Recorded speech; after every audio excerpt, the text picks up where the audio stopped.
Hello everyone, Jerry Tabbitt with you once again on this Military Minute. I've got a very special guest with me today that's going to answer a lot of claims about veterans claims and things like that. Miss Sally Ferland, who is the Veteran Claims Examiner, and you're out on Richard Jackson Boulevard out on the beach. Correct. What does a Veterans Claims Examiner do? It just sounds to a lot of veterans like, oh Lord, another step I have to go through.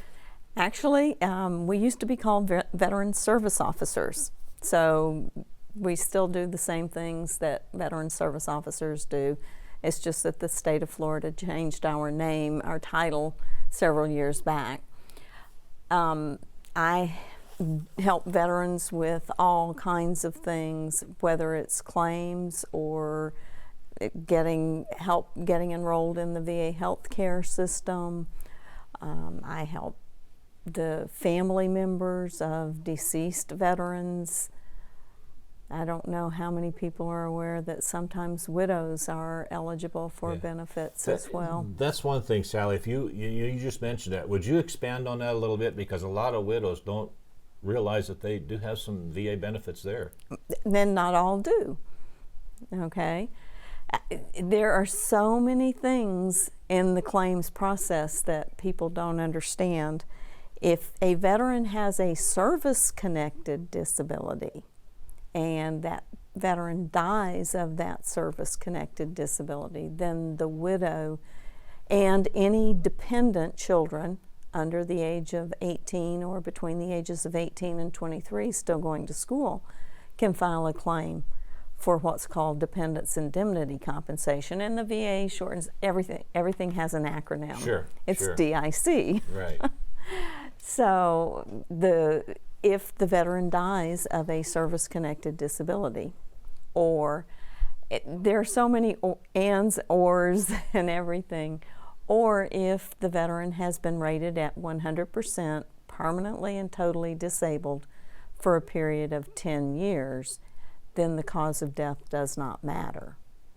But if the veteran dies of a service-connected disability, the family, the widow or the children that are dependents can apply for DIC and get a monetary benefit if the veteran has a service-connected disability. Now, you just mentioned something about totally 100% disabled for 10 years. There's one thing with the VA disability system. That's just because you may have a 40% disability or 60%, that does not become permanent until so many years, right? Well, after 20 years, the VA has two different levels. 10 years, if you have been service-connected for a disability for 10 years or more, the VA can never sever that service connection. If a veteran has been rated at a certain percentage for 20 years or more, the VA can never reduce that disability rating. So if you've been 40% for 20 years, you'll always be 40%, even if you get better at that point. Right. But then let's say you're at 40% and now you add some disability.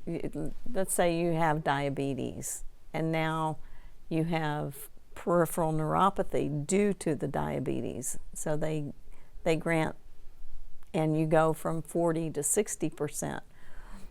Well, now the 20-year period starts all over again from the date. You'll always be at 40%. Right. But for the 60%, now the 20 years has started all over again. There's a lot of things there, and that's why we need people like you, Sally, to sort things out. Well, let's just kind of back up here and everything. Let's say a gentleman or a lady gets out of the military. It doesn't make any difference if it's 4 years or 20 years. And all of a sudden, they think back and say, well, you know, I remember when I really hurt my back. So I have a disability because I'm a veteran.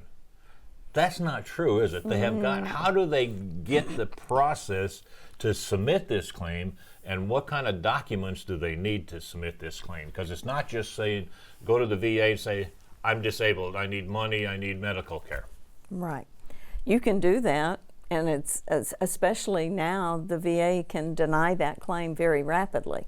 So your best bet, by the way, the best thing to do if you think you're going to file a claim is submit an intent to file with the VA and say, I plan on filing a claim. It protects your date of claim for 1 year to get all of your documentation together.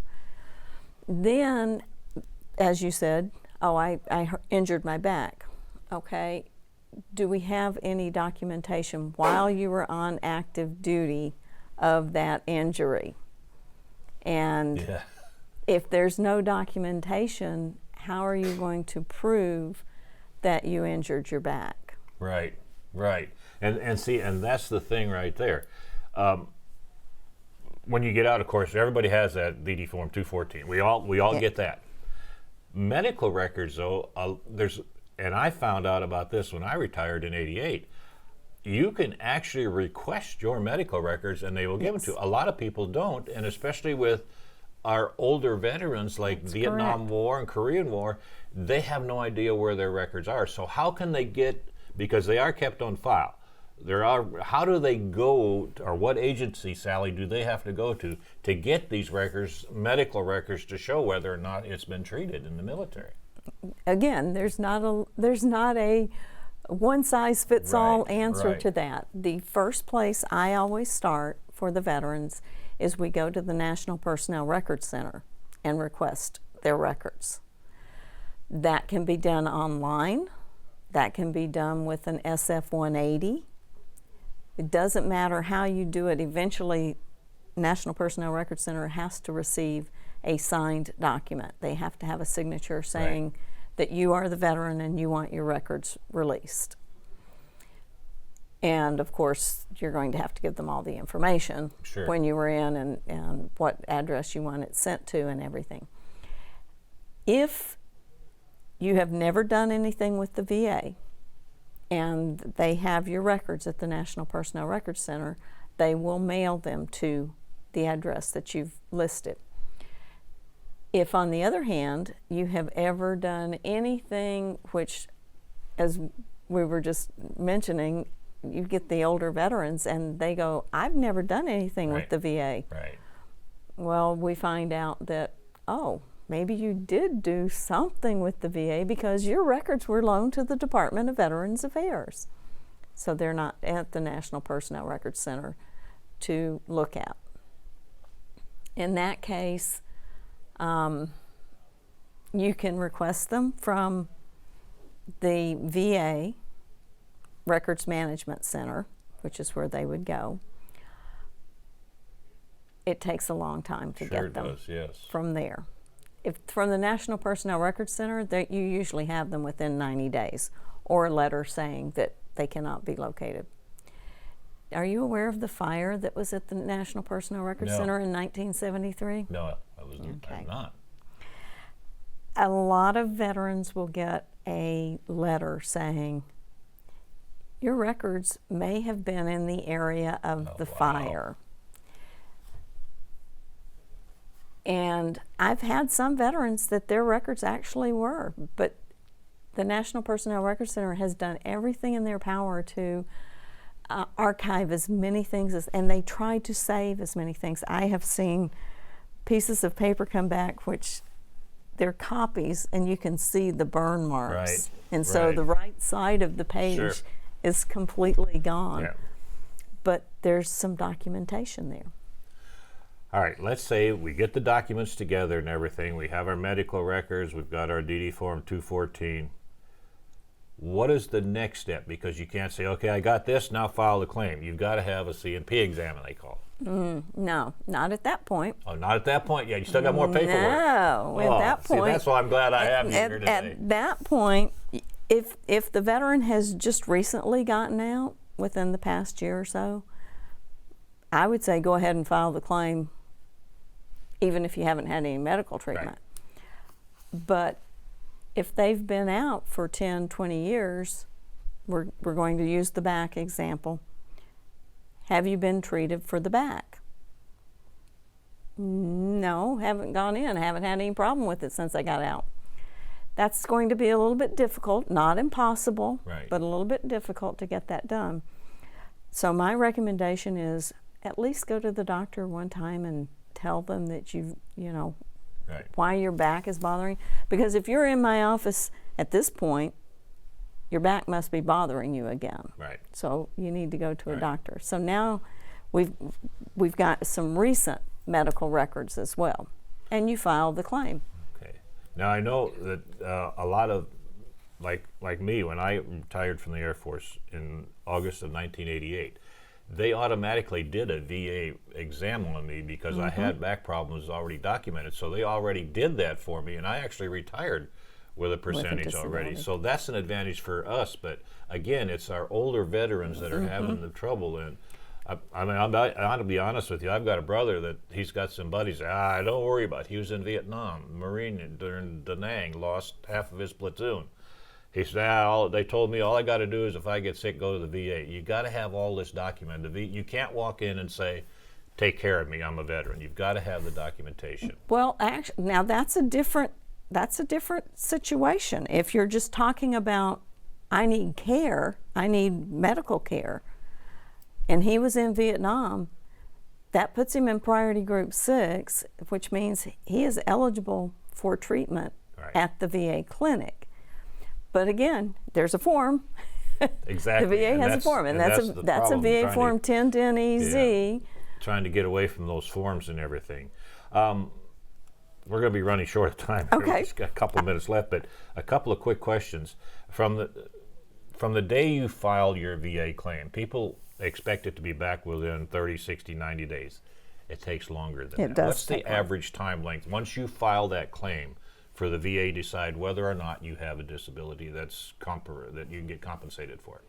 Do you want the VA answer, or do you want the... I want your answer because I know what the VA answer is. The VA is trying right now to get all claims out within 120 days. They are trying. The real answer is, again, it depends on the veteran. Most of the people that I'm seeing come back if we file an original claim within 6 to 9 months. Okay. And then there's people like me that has an appeal that's been over 4.5 years now. So it just, that's the thing that's frustrating is the records are there. And and be honest, you've seen my records. The information is there, and we just don't understand why are you dragging your heels. Tell me yes or no. It doesn't make any difference. I just want to know yes or no. Because yours is in a long list of... Yeah. There are, I don't know how many million veterans. We have over 2.5 million veterans in the state of Florida. We do not have the largest veteran population either. So there's just a lot of veterans out there that... And I know what the VA answer is, but Yes. talking to a lot of our veterans, they're afraid to go ask for help. How can we alleviate that fear? And we got about a minute and a half on this. I wish that we had some way of alleviating that fear because so many veterans need the care and need the help filing a claim, and they don't understand how to do it. Right. And the only thing we can do is what you and I are doing, is talking about it and Right. saying the help is there. Right. You're going to have to ask for it eventually. Right. So anyone that's a veteran that thinks they may have problems or anything, they can call your office there, Sally? They can call my office. They can go to the Bay County Veterans Service office. They can file their claim online if they want. I don't recommend people filing their claim online, but... All right, well, we're out of time. We ought to wrap this up, but Sally Ferland, a Veteran Claims Examiner over on Richard Jackson Boulevard, just look it up, her phone book, her number's in the phone book under the VA. Sally, thank you so much for coming in today. We appreciate it. That's it for this edition of Military Minutes. Have a great week, everyone.